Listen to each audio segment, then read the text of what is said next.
If you have to do it in After Effects, you didn't light it properly. If you can't Yeah. just do it nice and easy in Premiere Pro or DaVinci and you got to go in After Effects, yeah, someone didn't light that evenly.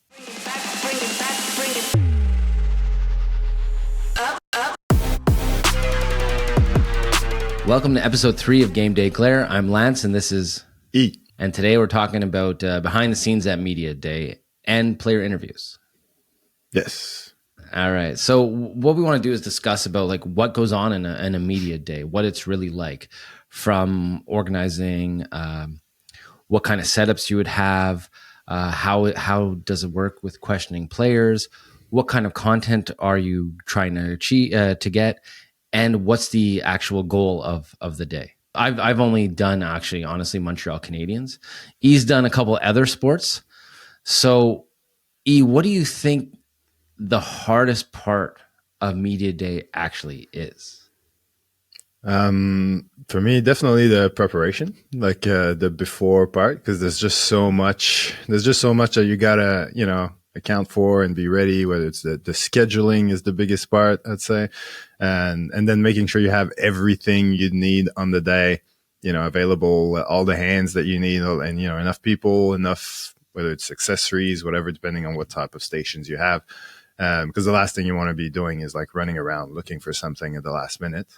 But then the kicker is that every single time what I follow, like there's always something that's, going to mess up all your plans. Like a player's going to show up late, or a player's not going to respect the schedule, or whatever it is. Like there's always something. So yeah, preparation is key. It takes a lot of time, a lot of effort, but then sometimes it just goes in a completely different direction on the day. So it is what it is, I guess. But yeah, that's pretty much it. Yeah, Media Day is always it's always crazy and exciting, but you're constantly learning stuff and you're constantly troubleshooting. I mean, every year I've done Media Day, the next year going in, we're like, oh, we should add a person for this, or oh, let's think about this. Because like I remember one of my first Media Days, we have like a 4-camera shoot on just one stage, by the way. And at the end of the day, everyone's tired and hey, it's time to back up cards. And what happened is one of the C cams, the cards never got backed up.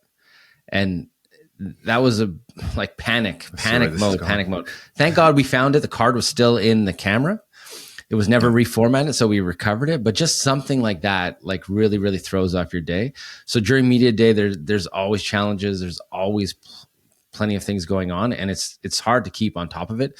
So it's great to have a bunch of people helping out, and everyone has a job to do. Yeah, honestly, it's like one of the biggest asset is to have someone there that doesn't really have a job. It's just there, like just in case, so that every time something like that happens, they can just dedicate their time to like solving that issue, or go get, like if we're missing, like we need staple something and we didn't think about it, and we need rubber bands, or we need like clamps, or whatever the case may be, that person can go and solve that problem. Because otherwise, if you take someone out of their job to do these sort of things, then you're fucked. So you want to give us a walkthrough, E, of maybe one of the last Media Days you shot in Australia, and then I can give a walkthrough of what it was like at the Canadiens last September. Yeah, well, like in Australia, they obviously, while I was there for 12 years, so it really evolved. Yeah, through those 12 years, like at first it wasn't, I pretty much had to, well, I wouldn't say I introduced them to the concept, but I had to explain how we can maximize a day like that. But these days, yeah, no, they know what they're doing. But the last ones that I was at, usually, I'd say you'd have around 4 or 5 different stations, and one would be dedicated to there would be I was going to say headshots, but there's 2 types of headshots. There's like photo ones where there'd be like a photographer that's there, and either like a team photographer or like a Getty like person that's there just to take like official headshots for the league. There'd be one that's like the video version of that, but more for like hype reels and videos that are playing on the big screen, things like that. So usually that's the one I'm on during the day. Like I'll be shooting stuff like like again, it's like, you know, players like posing or doing different, like, you know, screaming at the camera, doing the head tilt and, you know, turning, just like the start of an 80s sitcom sort of thing. But these days we try to do it a bit more flashy. Like, you know, there'll be tube lights like the ones behind me. I'll be on the gimbal to try to make it a bit more dynamic. Maybe a bit of fog, things like that, just to set up a scene. But of course, like the location is also like a big part of it. Like if you can manage to have a location that you can sort of integrate. Like I think the last one that I did was a basketball one. So being on a basketball court, like that was cool. Like we could have like the backboard behind us, and there were like tube lights all around the board, and you know, things like that to sort of make it feel more like a basketball video. Because otherwise you're in front of a green screen, and obviously you can do all that in post, but it's more work first of all. And yeah, it's not as always like it better when it's all sort of filmed the way it's gonna end up in the video. But yeah, so that would be another station. Another station would probably be like questions. So whether it's just silly questions, having like two players and just joking around or whatever, or it's just one-on-ones. And then that's where you'd film also like the messages for the year. So like the Happy New Year, the you know, all these things, and then corporate sort of messages as well, and ads, and you know, don't forget to buy merch at level 3, blah blah. And then you'd probably have another station as well that might not be video or photo related, but more like it'd be like a room full of jerseys and merch and things, and players would go in there and just sign everything so that they can give it away throughout the season. And yeah, you might have another one, because depending on how many type of high preels you're doing, like there might be a station that's more like green screen-esque, and the other one is more like I was saying, with like the proper sort of setup behind you sort of thing. And if you're doing, like, I'll let you talk about hockey because that's your specialty, but like obviously hockey involves being on the ice, so I'm guessing you would have something that's more like studio like, and something that might be more on the ice and something like that. So yeah, what's it like at the Canadians actually? That's a good So question. at the Canadians, everything's done at the Bell practice facility. Actually, sorry, now it's called the CN practice facility, because there was a name change this year. That's it. So everything's pretty much done on the soccer field. Now, Okay, yeah.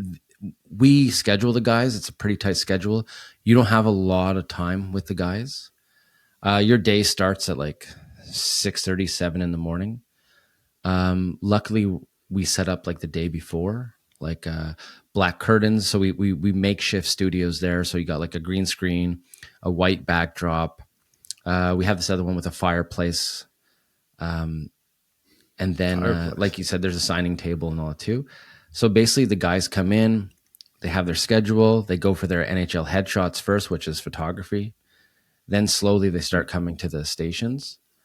It's always tricky though, because honestly, the time is really tight. Like you got 10 minutes with a guy, you go. Marketing does a really, really good job of running it. They usually ask all the questions.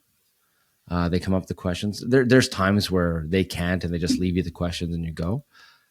But then after But when you that, say like they all start at photos, does it mean that all the players go in the same order? It's all yeah, we try to I mean, their schedule varies depending. Some guys will go to an empty booth.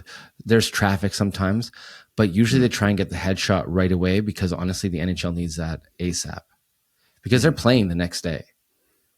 So they want that photo, so at least they can use it online for stats and that, because it starts with tryouts, right? Like all this content is being filmed during tryouts, so you have guys that no one knows yet, so they really want those photos. Where our video stuff, I mean, there's been times when we trade for players later on in the season, and we do the same setup and we film them halfway through the season, and you can't really tell that it wasn't filmed the same day. But media days have gone so much bigger. Like, I mean, there was years where we had a big LED screen instead of green screen. We wanted to film everything real that year, and we had the guys, you know, twirling the stick and doing goal celebrations behind this big LED screen, and that was probably one of my favorite shoots. Now we use green screen 95% of the time for that stuff, and we do have an on ice session, but the on ice session isn't the same day as the media day. Oh, It's like okay. the next day or the day after, only because they do. So I'm with game presentation, right? So we do all our game presentation stuff, which is all our content for the whole year for the marketing. But they Mm. also have to do broadcast stuff because in Montreal, there's like two official broadcasters, like TVA and RDS. Well, RDS is really the official, but TVA gets some games too. So they have to do media stuff for them that day also. And with the NHLPA contracts, they only allow so much time for the guys to do Yeah. this in a day. So we kind of the on ice setup, which is really huge, and honestly, every year the Canadians are really improving and doing a better job with it. That takes a lot of time. So we don't do the whole team anymore. Like we Yeah, used I to do guess so. everybody. Now it's like, okay, let's get the guys who are making the roster for sure. Yeah. Anybody else who comes in later on, we'll figure something out and we'll put another headshot of them or we'll use a different shot of them. Because all that stuff is used for like hype reels or our opening video. So you don't need everybody. Yes, you want to Mm. film everybody, but you don't need everybody. So Well, media even the day fact that you has say you're using all the guys that are on the roster, I feel is very generous because like the media days that I've worked on, like especially for basketball, for example, there would be a heavy focus on the stars. Like no one wants to see the guys that are coming off the bench playing 2 minutes a game in the hype reel. Like you know what I mean? I know we've always tried to put everybody in it, right? So not everyone has the big close up in that, but Mm. when guys score goals or in warm ups, we use those shots there. So that's why we try to get Ah, okay. everybody. Yeah, but honestly, like we spoke about this on an earlier episode, but media day we call it car wash. Yeah. I was really confused the first time I heard that. So I don't know why we call it car wash, but we call it car wash day. And I guess it's kind of like going through a car wash. You go through one Yeah. section where there's brushes, then you go through the wax and the water. But Yeah. that's what we call it here in Montreal, car wash day. Yeah, And I was very confused. I thought I was going to literally to like a fundraiser car wash type activity until the very no, last minute. and the team is very good. I mean, they're planning car wash in August. So Okay. September rolls around and they're ready to go, and questions are done, backdrops, looks are all everything's all ready for car wash day. So it does run pretty smooth. Yes, there's the occasional hiccup here or there, Mm. but it's a pretty good day, honestly. Like you feel like you accomplished something that day. You're tired. Don't get me wrong, you're tired, Yeah. but like you leave there and you're like, okay, like you're excited for the year to start. And how many players, like roughly, because you get everyone, like anyone who could potentially get a game that year. So there'd be more than 21 Yeah, you players could or do whatever a roster is. 30 players Yeah. in a day, and they have And been limiting. how long does it go for? It's a full day, so from 6:30 in Oh, the okay. morning till 4 in the afternoon. Like you and I have done some together, and you schedule the guys. Okay, the guys are supposed to come in at 10, and we show up to our booth at 6:30, and we had Thomas Mechanics, remember, waiting for us. Yeah. He was like, "Well, I got here early, so I Always thought I'd early. do all this early." And like our lights Yeah. aren't on, our cameras are started. You get the vets. The vets kind of mess up your schedule a bit because they come in and they know how it is. So they're like, oh, I want to get this over with right away. Where the Mm. rookies kind of just do whatever you tell them to do. Yeah. But I mean, I've been lucky too. I've done it so many years where there's years where I haven't done camera and they're like, hey, Lance, could you just escort people to the stations and make sure they're on time? And I was like, yeah, this is going to be a super easy job. No way. No Nah, way. It players was way disappeared. easier to be in that little studio. Whoever shows up, I press record. We check the lighting. We make sure the mics are good. Because having guys stick to that schedule was stressful. It was stressful Yeah. because Yeah, it is. Yeah. Well, especially because I remember for me, like for us, it was a lot less. Like in Australia, I'd have like 2 hours, maybe three for the entire thing. And even like, yeah, more two than three, to be honest. And so it's like the schedule is pretty tight. And it's like that schedule where players would typically be, um, it'd be groups. Like you're in group 1, 2, 3, or 5, and in that groups there's like 5 or 6 players per group. So group one's at station 1, 2, 3, 4, whatever. But then, because like basically you could start at station 1 and then have to go to station 4 and then station 2, and then for another group it's completely different. So that every station is always being used. There's always something going on, and you're just like swapping from stations to station. So every player has like a schedule that they see where they're meant to be at one time, and they have to follow that. So all it takes is for 2 or 3 of them to decide to do it differently. And often what happens is that they finish, like, because they're in a group of 5. So let's say the first guy goes and takes his photos. Instead of staying that waiting for the other 4, he's just going to pop his head in the other place. And if there's nothing going on, it's like, oh, can I go through? Like, there's nothing going on. So, if he's a superstar, you're not going to say no. So you're like, all right, just come on in. But then other people are waiting, and then it just messes up the whole thing. Or one player decided that he needed to leave early, and then he just disappears and forgot that he missed the station. Or one other player just, doesn't want to wait. So he just like comes in and does everything on his own schedule and messes up everything for everyone else. And then there's always someone whose job it is to trying to find the people who we've missed. And it's very important as well that, like, usually it's the person who asks the questions. Like if there are questions at a station, like there's always at each station, you need to have someone who's in charge of like ticking off every player to make sure that you didn't miss one. Because if you're doing like a basketball team is easy and it's fun because it's like maybe 15 people. But if you're doing like a rugby team, you're talking about 40, 46 people, something like that, maybe even 50. Because it's basically you're doing the main team and you're doing the farm level team as well, because anybody could get a game. So when there's like 40 something people, it's easy to miss one, especially when there's several stations. So yeah, that's the most difficult part of the day, is making sure you got all the shots you needed from everyone. Yeah, because guys ghost you too, right? Like you said, sometimes the guys like, I know I don't want to answer these silly questions, and then they all of a sudden they're busy. One of the things that we have happen to us all the time is stuff gets left behind by players. So we do some stuff where the guys are wearing like their warm-up gear, like a shorts, t-shirt. Then we need them with a jersey, or we need them with their glove and their helmets. And all of a sudden, like, you look around and like, whose sweater is this? Oh, whose stick is this? Whose jersey is this? Because they're young guys, right? They constantly leave stuff all over the place. So at the end of the day, you're going to the equipment managers and you're like, here's Cole Caulfield's gloves, or here's this, here's that, because they forget all this stuff all the time. I'm the opposite way, where I'd be forgetting to take my wireless mic back from players, and they would come back to me later and say, hey, I think this is yours. Actually, it's funny, that happens a lot.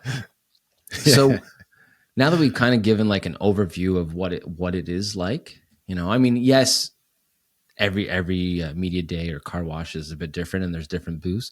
But the general idea is the guys show up, you try and keep them on a schedule, and you go through the stations one by one to capture all this content.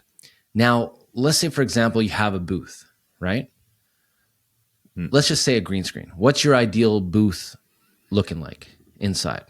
How many cameras? What do you got going on? Well, for me, if I'm doing something for a high reel, for example, well, like I said earlier, ideally there's no green screen, so that it makes my life okay. So let's say we have a backdrop, a cool backdrop, or in the actual space. No, but like if it's in, like, my ideal situation is to be like, for hockey, be on the ice, for basketball, be on the court, like to have something that feels like part, or if it's not that, then it's something that relates to the team. Like the team look that year.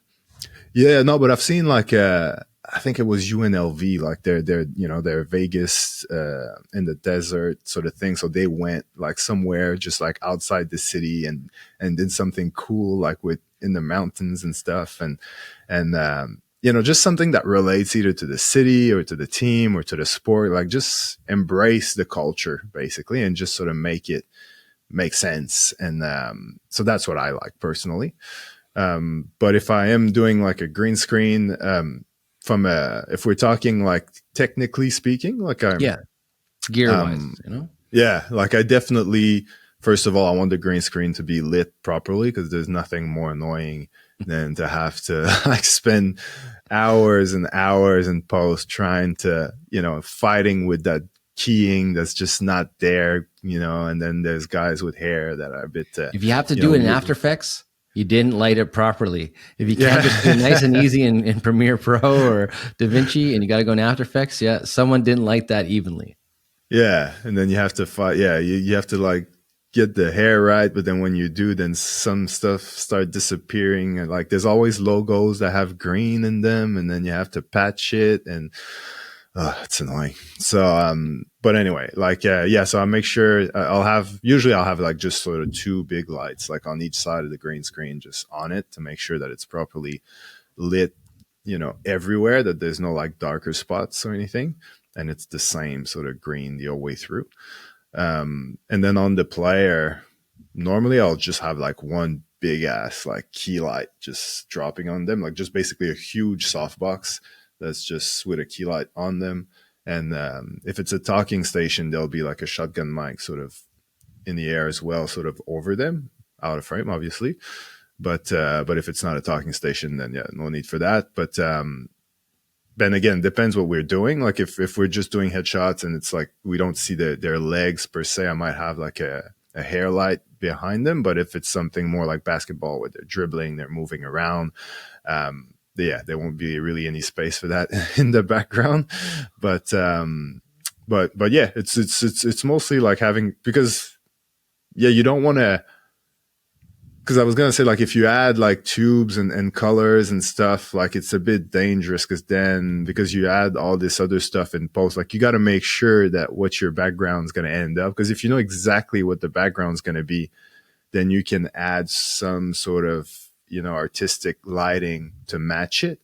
But if you don't already know, or you're not already sort of, the concept is not already like fully decided, then it's a bit, you can't go in a direction and then change your mind afterwards. But then there's this red light on the face of the player that just doesn't make sense anymore. So if you're not 100% sure, you're going to keep it super clean.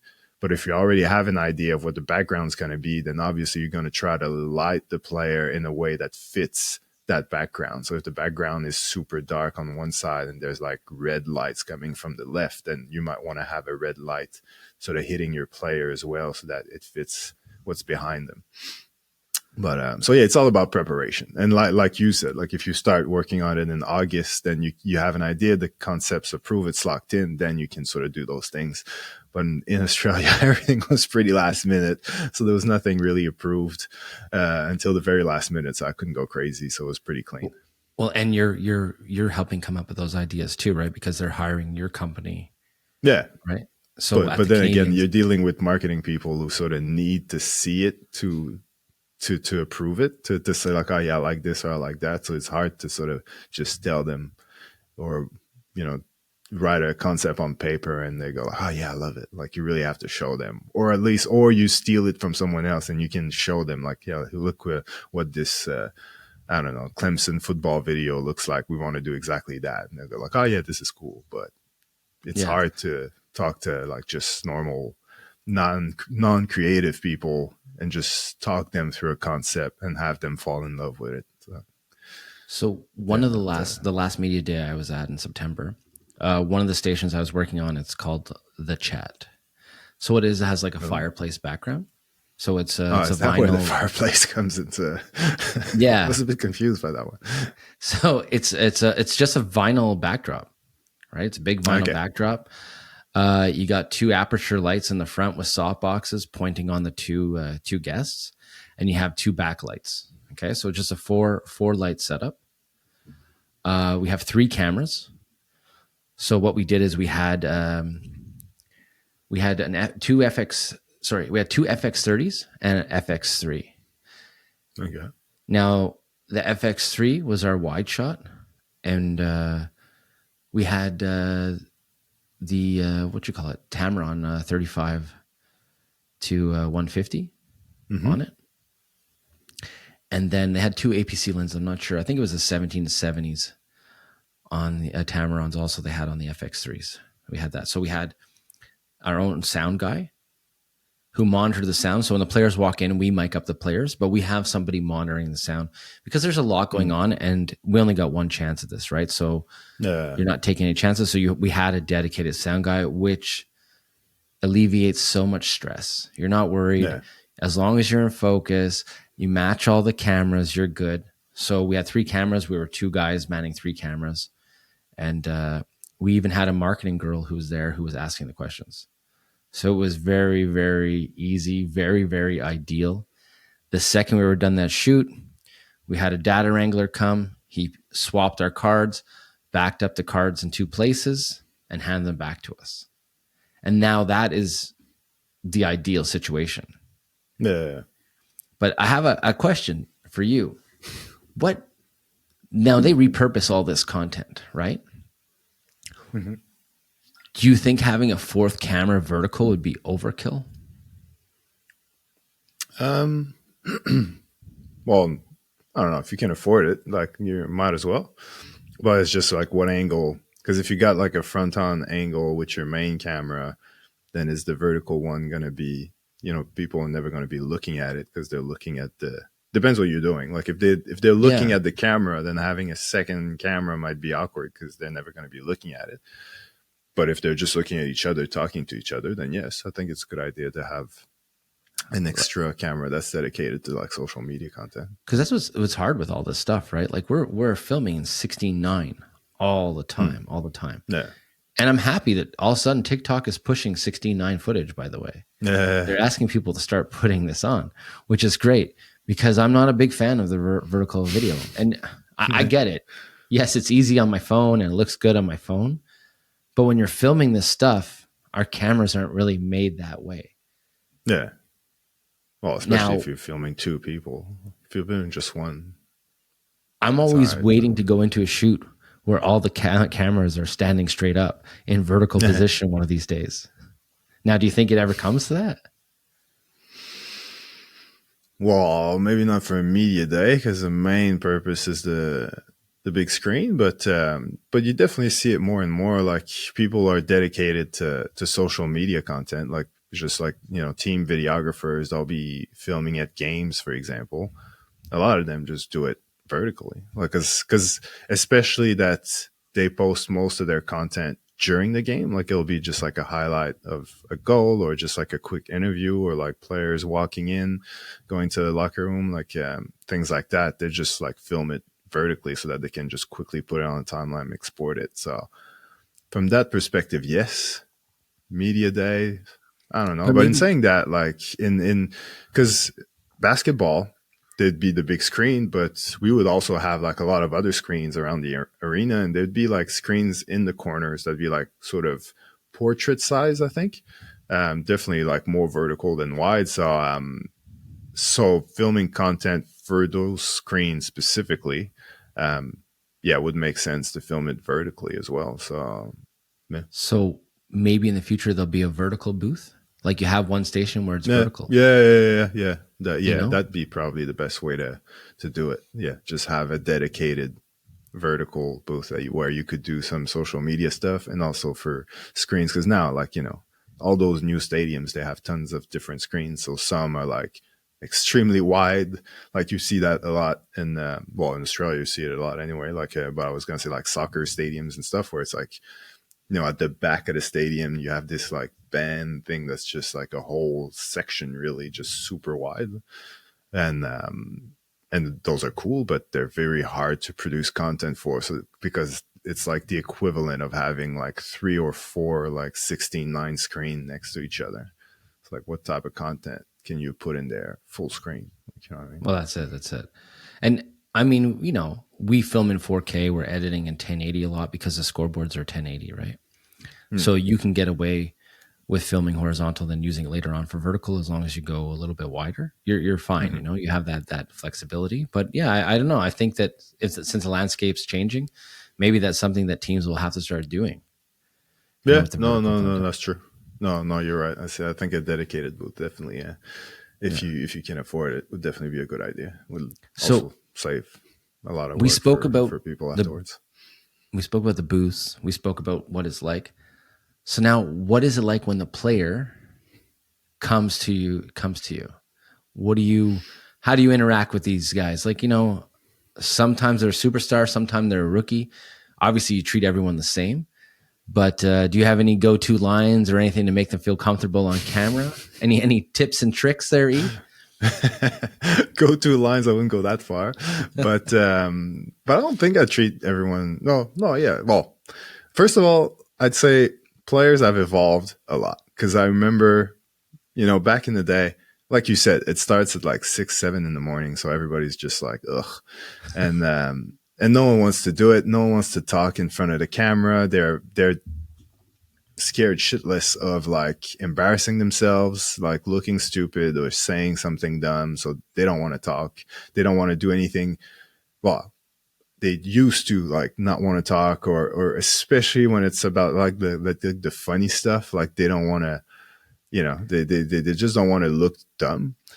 But they've evolved a lot. I remember the first time in Australia I started doing like women's sports, and I thought that was so cool because like the girls were just so much easier to work with. Like whatever you'd ask them to do, they would even chime in with their own ideas and stuff. And that's when, Instagram and TikTok. I don't know if TikTok was around, but you know, girls would basically be a lot more comfortable in front of the camera. They filmed themselves on their phones every day, so they were just like, yeah, whatever. Like it was just another day, and they loved it.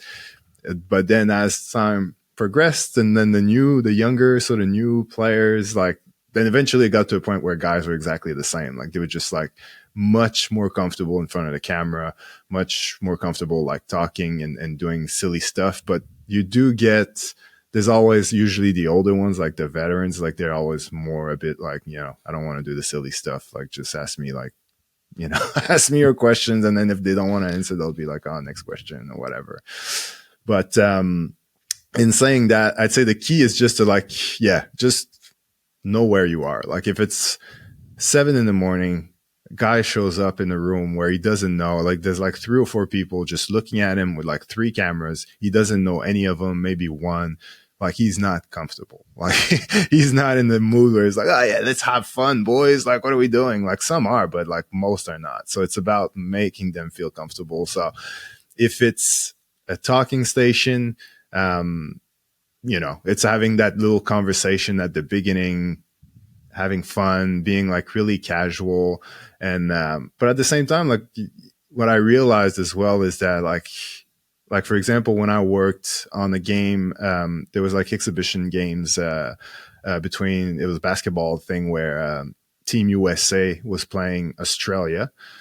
You'd get, especially filming the Australian side, there'd be like players who are just, they play in Europe, they play in lower levels in Australia, whatever. Like they were pretty shy and scared of doing things like flexing or screaming at the lens. Like they felt a bit stupid doing that in a room of like 8 people looking at them. But the NBA players, they just like, they're true professional. Whatever I ask, they do. Like that's what, they know they're paid for to deliver a certain product, and they also trust, like they've seen it before, they know what it looks like, and they trust that we can get it there. So whatever, and that's what I try to explain to players a lot, is like, it might feel silly now, but if you hold back, that's when it looks bad, is if you hold back and you're half-ass it, that's when it looks dumb. Like if you want it to look good, you got to be all in. And a way to make them commit to doing something like screaming at the lens, for example, is to do it yourself. Like if you do it and you show them, like you just take the pressure off, because, I've done it, he's done it, you can do it. Like, but if you're the only one and just, all right, now you're going to like look super mean and scream at the camera, 3, 2, 1, go. Can be a bit daunting. So yeah, it's about making it comfortable, showing them, making fun of yourself so that they don't feel too silly. And if it's a station where there's no audio involved, where they're not talking, I'll definitely have some music playing. Like I'll have music playing, like a little bit of hip hop, something, so that you're in the room, it's just chill, it's fun.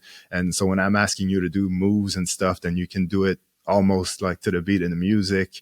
And yeah, it's just chill. It's about making it sort of a cool sort of atmosphere, not like a dry, cold, like 7 in the morning set with strangers all looking at you pointing cameras at you. with bright lights blinding you also. Yeah.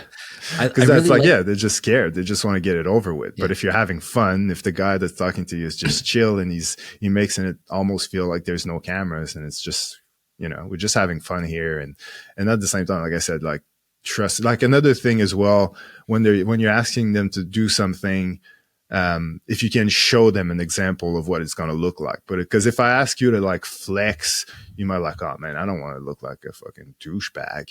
But then if I show you like an example of what it's going to look like once we're done editing it, you're like, oh yeah, this is actually pretty cool. So all right, let's do it.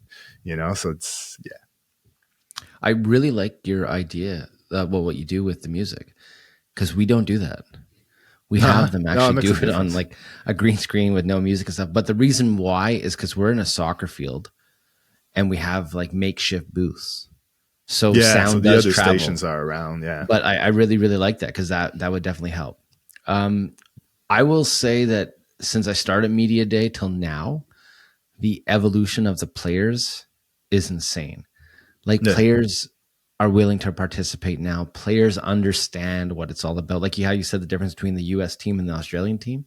Well, I see that from when I started with the Canadians in 2002 till now. Like I remember chasing down guys and begging them like, hey, we got to ask you some questions, and them wanting no part of it and thinking this was the dumbest thing and they didn't want anything. And then you finally show them, hey, this is what it really is. And they kind of see that. And now these young kids, they all have phones. They all want to be stars. They know how to sell themselves, and they understand this is a way for them to sell themselves. And if they don't participate, they can't sell themselves, and they might not get that big contract, and they don't want to be known as difficult or not marketable. And sports, you have to sell yourself. And these kids nowadays are selling themselves on and off the ice. And media day is definitely a lot more enjoyable now. I also do though, whenever guys walk into my booth, we walk them through what we're going to do. We explain to them too, hey, we work for the team. So don't worry if you say something you don't like, or if we feel it's too silly, we will not use it. Our job is to make you look good. So I hope that relieves some of the pressure, but it is pressure. And I find the guys have pressure more when they do the one-on-one stuff. But when you put two teammates together and we ask them questions, they're pretty relaxed and they kind of forget the cameras are there because these guys are around each other a lot, right? So they all know each other. And, sometimes we get some really, really good mixes of guys.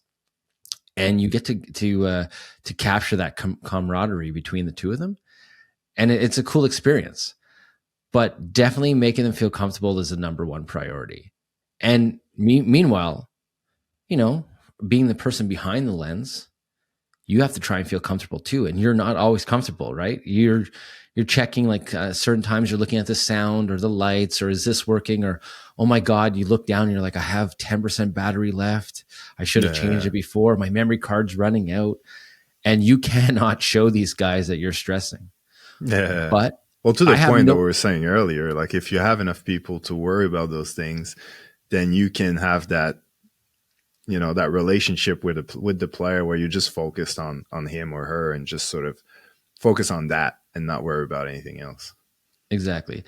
And I have no problem if an interview is not working or if I'm having an issue, like telling them, hang on, we got to stop a second.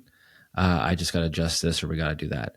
Because I've been Yeah. in some interviews where people haven't said that because they've been afraid or they're a rookie or they're new themselves. And I'm like, oh, Yeah. I didn't want to interrupt the player. And I just look at them like they're the same as me. It's just their job's a little different.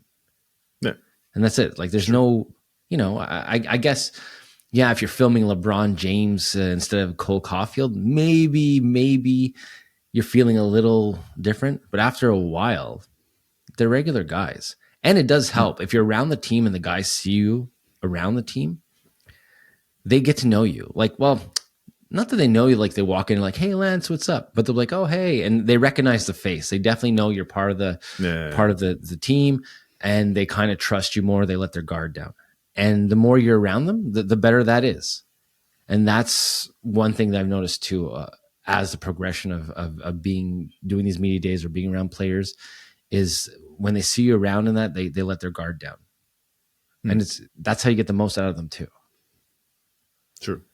Yeah. And it's good, like if you build that rapport, like it's good when they walk in, as like the cameras are setting up and stuff, like you have a conversation. That's also what I mean by having, like, if other people are you know, handling that side of things, then you can have a bit of a conversation with the guy and just like, you know, just like small talk and make him feel comfortable with you, so that when the questions start, you won't necessarily get as generic as an answer as you sometimes get, like when they'll say like, oh yeah, you know, we work hard and we blah blah blah, like you try to build a bit of a rapport where it'll give you an answer that's a bit more genuine, and also it's all about, you know, in the questions as well, like to ask them in a way that's gonna force them to go somewhere other than the typical sort of stuff, because obviously you're talking most of the time about the sport, about the team, about how much they love that city or their fans, but like trying to get them to say, you know, stay away from the cliches basically.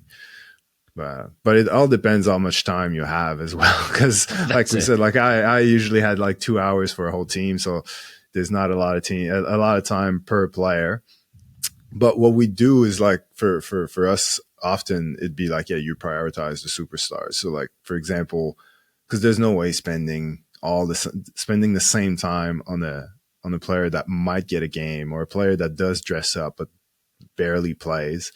I won't waste like spending the same time on him as the superstar, because the superstar is the one that's going to be in all the videos. So like, with, let's say we've, for basketball, for example, like all the top 5, 6, 7 players, I'll spend like 15 minutes with, and the others, it'll be like 5 minutes.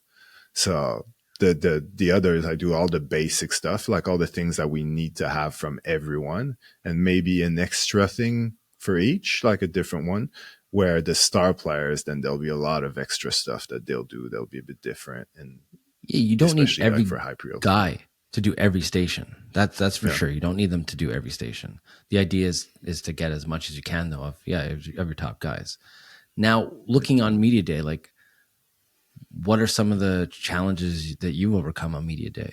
You have any stories or something that's happened to you on media day where you're like, oh my God, this isn't going good, or how you made something, turn a bad situation into a good situation? Yeah, well, there's always the like I remember when I did that USA versus Australia thing, like Aaron Baines. I don't know if you know, he was in the NBA, and well, Australian guy, like big Australian guy, very, you know, we're talking probably 6'11" or something like that, and fucking big muscular guy, and he showed up. Basically, I gotta go, so let's do mine, and so I can leave. So he's like in a bad mood. He's a very scary dude. He's scary for NBA players, so he's definitely scaring me.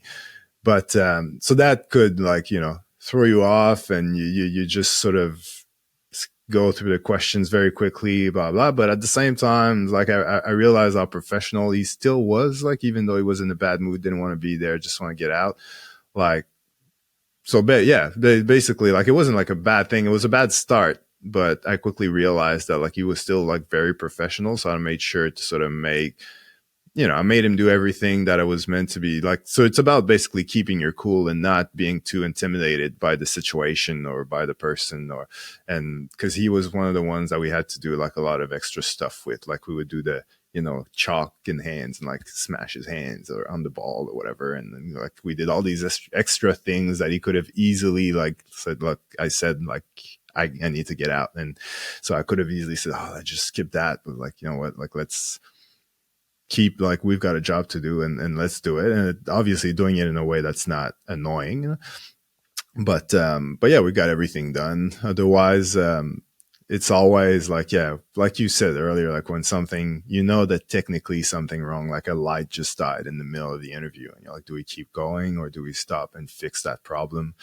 Those are the situations, like you said, where you need to have the be step up and say, like, this is part of the job. Like, sorry, it's not you, it's on us. There's a little problem. Just give us 2 minutes and we'll figure it out. And again, having extra hands on set to take care of that problem always helps. But otherwise bad situations. Well, I remember not pressing record for a player once, and that I still feel kind of bad about, because I realized at the end, and he was giving us gold. He was really funny. It was fun. It was with the Canadians actually, and at the end when I stopped the recording started, and I was like, The worst feeling in the world.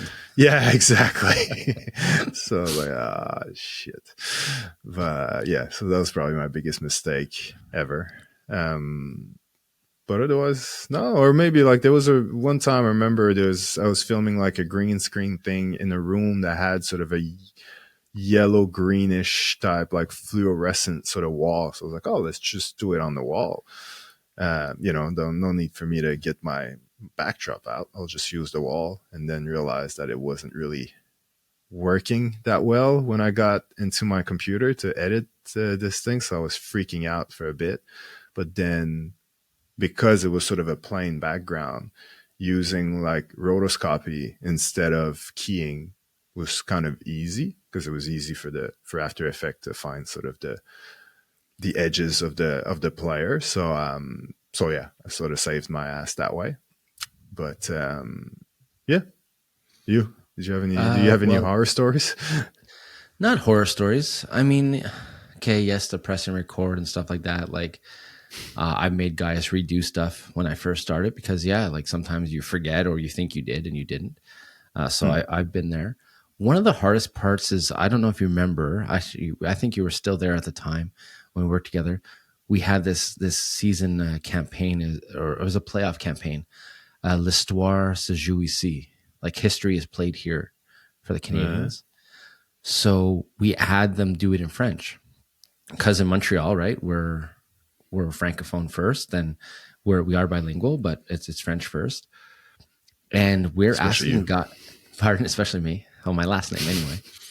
Um, we're asking guys who English isn't their first language to say this line in French. And Hmm. it was very, very difficult to get some of them to do it. And some guys who were all excited to do this playoff video and all excited to do this playoff piece were getting frustrated. And it was tough to see these guys struggle. But then when I'm realizing, like, hey, I'm lucky they speak English to me. Like, because, they're from Finland or Sweden or all over the place. And now we're asking them to do this line in French. Now, it did work out, and the guys were very, very professional. But you realize, like, hey, everything we ask them isn't always as easy as we think it is. And that's when I really started to see, like, oh man, these guys got a lot on their plate. Like, it's not easy to show up and be like, hey, because if I went to Finland or Sweden and they asked me to do a line in their language, it might take a couple takes, But meanwhile, we're rolling and we're kind of getting frustrated. These guys, like, oh, you can't say this one line in French? No, uh, like, let's give them some slack. So that was one thing that I always remember. And then difficulties, it's always checking those cards, making sure those cards are backed up. Because one time when I first started, I deleted a card. Now, thank God it was only a C cam, but I thought it was backed up and it was not backed up. And yeah, that footage is gone. And that's not a good feeling. And if that does happen to you and it does come up, you just tell people, I'm sorry. I owned up to it. I was like, hey, yeah, yeah, I deleted it. I really thought it was backed up. My mistake. I should have double checked. But I'll tell you one thing. I always double check now, and I learned from that yeah. moment. Never done it again. Exactly. Never ever did it again. But these are things that you learn, and media day is great for experience, with how to deal with players, how to deal with people, how to learn how to interview people. Because, like, your first media day, you could do 20 interviews in a day. Now, you're not always asking the questions or being put in that position, but you're learning as you're there, just from press and record, just seeing how other people are setting up the players, how they're miking them up, how to position the guys, how to get the guys feel comfortable. So that's helped me even today when I do interviews. Like, I used to go to these interviews and feel like nervous, like, oh my God, I'm going to meet Saku Koivu. I'm going to meet this guy. Now is you could show up and meet anybody, and it it's the same things you learned there you use in today, when you're doing these interviews. So it's really, really good to good practice anyway for a media day. At least for me it was. Yeah. But my horror stories aren't that bad. They're not that bad. I've always had pretty good experiences. I will admit though, at the end of the day, you're exhausted. And then you're Yeah. always like the next day, you're like, I want to see my footage. I want to see this, Yeah.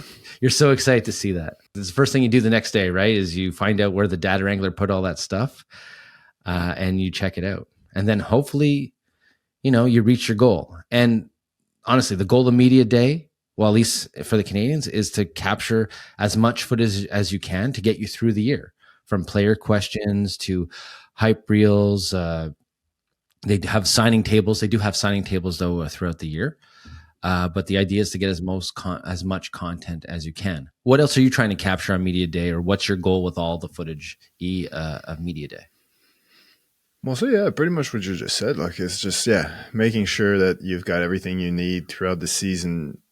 Yeah, from all play. It's your one time that you'll get all the players available in uniform, ready to do whatever marketing needs them to do. So you definitely want to make the most of that, because after that, like you said, like in their, in their CBA or whatever it's called, the player union, like there's rules. Like, you can't harass players all the time for interviews, for this, for that. So you want to make the most of that day so that you need them.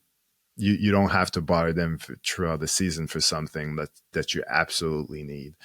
Um, so that's why I love like individual sports, to be honest, because like with team sports, these things are so complicated sometimes, like having access to players, where individual sports, they live off sponsors. So they love, well, not that they necessarily love it, but like they'll always be available for cameras, because that's how they make their money.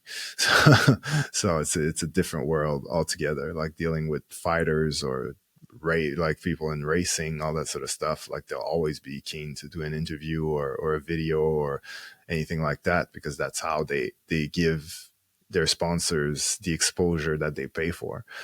Where team sports, you have to go through, like, yeah, you're not necessarily, players are not necessarily always available to do whatever, even if you work for the team.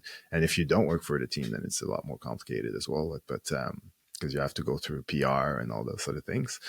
But yeah, to answer your question, like media days, yeah, where you want to get everything, like we said, whether it's all the big screen stuff, but also all the corporate stuff. Like, obviously teams have like corporate partners and sponsors and things that they need to do messages, whether it's for, ad spots and things like that. And also, like what we said, like all the Christmases, the Valentines, the Easter, all these things, like there'll be messages for those. And, teams usually have, charity work that they do. So there'll be messages for that. So having all that banked in at the beginning of the season, and, yeah, that way you're good to go for a year. Actually, And it's then funny you there's a mentioned trade and everything falls apart. exactly. Then you got to rush and do it all over. But how you mentioned individual sports, I actually did one for GSP one time for UFC. It was like a mini media day at TriStar, and it was Nice. before one of his events here in Montreal. And it was a pretty. I was just doing behind the scenes footage for him. They handled all the media day, but it was pretty straightforward. It was like standard headshots, belt, no belt, heavy bag, one key light, fog machine, punch in the bag, just for all their B-roll shots that they use later on in the publicity. Yeah. But they booked them for an hour, and it was probably done in 40 minutes. And it was pretty easy breezy, not stations, not all these questions. It was like, Yeah. hey, we just want B-roll of you, buddy. Go do your thing. We finished it. And then he did a training session right after, where for major sports, it's a big production just because of all the people, right? Yeah. That's why these things have so many booths, have such a tight schedule. There's a lot of people to deal with. That's the difference between individuals and these teams. And that's why I love basketball as well, because it's only 15 players maybe on the roster, maybe 18, where you factor in the guys that are not really dressed but might get a game down the line.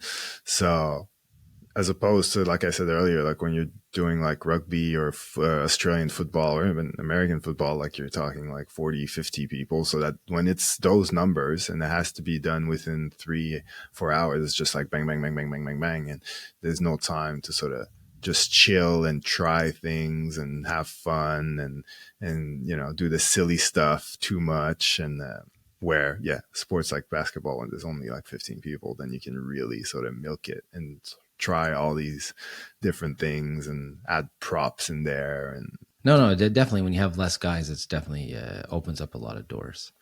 So usually at the end of our show, we do Q&A, right? I So forgot. I actually want to go in a different route today about some news that I heard, and I want to get your reaction on this news. Now, Breaking news. breaking news. Now, the news is Nikon is buying Red. What are your thoughts on this? And do you think it could actually help us in the sports videographer world?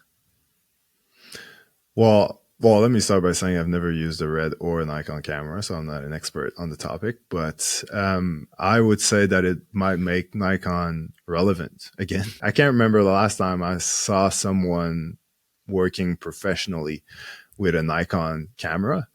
So from that perspective, I'm thinking like if they're using the Red sort of technology to and integrate it somehow into their next, you know, mirrorless camera, that might, you know, bring them back into the game where you'll see a lot more Nikon stuff like at, you know, professional, at the professional level.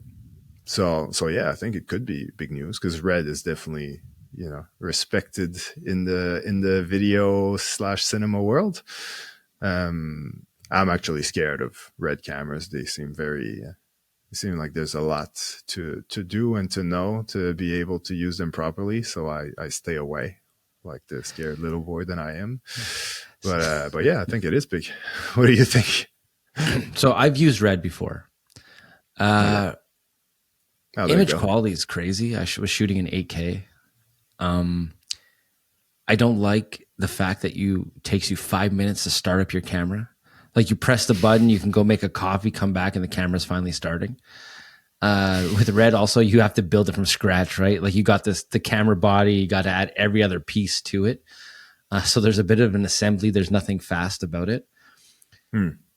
Nikon now, like you, I've never really used Nikon. But when I first started in sports videography, the photographers were using Nikon. Now a lot use Canon, some use Sony, but Nikon was the standard. Now they would use Nikon cameras with Canon lenses all the time, but Nikon for photos was great. And I still think it holds a big part of the market, but I see more guys using Canon now in pro sports for photography. So I think this could change the landscape. Like I think if they came out with a Red hybrid camera that uses Nikon lenses or Nikon technology, I think they could come out with something that can compete with Sony. And honestly, if they tagged Red on it and made it affordable, I could see a lot of people being excited and going to purchase that camera. And by those two teaming up, that means Canon and Sony are going to have to up their games, which only makes it better for guys like you and I moving forward. So I think it's really exciting. Yeah. Now, No, I agree. does this mean other companies will team up? Can we see a Sony buying Black Magic? I don't know. Maybe. Yeah, who knows? But I definitely think it's something cool. I was kind of surprised though, because I wouldn't expect Nikon to buy Red. Maybe Canon I would, but Nikon has been kind of like the one you don't like, at least in our world, we don't really hear too much about Nikon. Like even if we go on, on YouTube and you look at like, I don't know, videography or sports or this, you don't see Nikon at all. No. You see Canon and you see Sony. So I think it's a big move for Nikon. I think it's really, really smart of them to buy Red because now all of a sudden, boom, they're reputable again. Yeah. Red is reputable almost because of price. It's like, I don't know, I have a Lamborghini. You know right away it's an expensive car. You know it's fast. You know, like, oh man, this guy Yeah, must do something really good in life. Well, that's what Red is like too. If I told you, oh, well, I'm shooting this podcast on a Red camera, you guys are looking at me like, oh my God, what else is he shooting? yeah. You know? Well, So, I think also what happened with Red is that they were sort of up here when it comes to like cinema, sort of, properly, proper quality cinema footage. Like Red was here, and then slowly but surely, like Canon and Sony sort of gradually sort of, caught up to the quality that you can produce with a camera that's maybe not as expensive and as complex as a Red camera. And I don't think it's necessarily there where they're not on par with Red, but they're close enough so that people are like, why would I spend $15,000 on the Red camera when I can buy this one for 4 or 5,000? That's going to do well, look, exactly what I need it to do. the movie The Creator, it was filmed on a Sony FX3. No, I haven't seen it. Yeah, I haven't seen it either, but I know it's been filmed on FX3. So it's like, was Dune 2 filmed on an FX3? I'm gonna go no. Did you get your popcorn bucket though with the little Dune sand thing? It's been No, all I over haven't seen it yet. I was supposed to go yesterday, but I didn't realize you needed to buy tickets in advance. I didn't show up, but if you could film Netflix movies on an FX3, right? It's definitely caught up. Catching up to Red. Is it there yet? No. But I mean, hey, technology every year, every year we get more and more cameras, better and better specs. So I am expecting something big from Nikon. Well, this new Nikon Red partnership. We'll see where it goes, but it's definitely exciting, I think. Yeah, no, I agree. And it's funny how like people don't realize how quickly these cameras evolved, and especially from a budget friendly, and I'm having air quotes when I'm saying budget friendly though, but like just like the ability the ability to do like 4K 120. Like people take this for granted now, and they have this little this small mirrorless camera that can do it, and they get upset because it overheats or because I'm like, dude, like having the ability to film 4K 120 like 5 years ago would cost you like $15,000 at the least.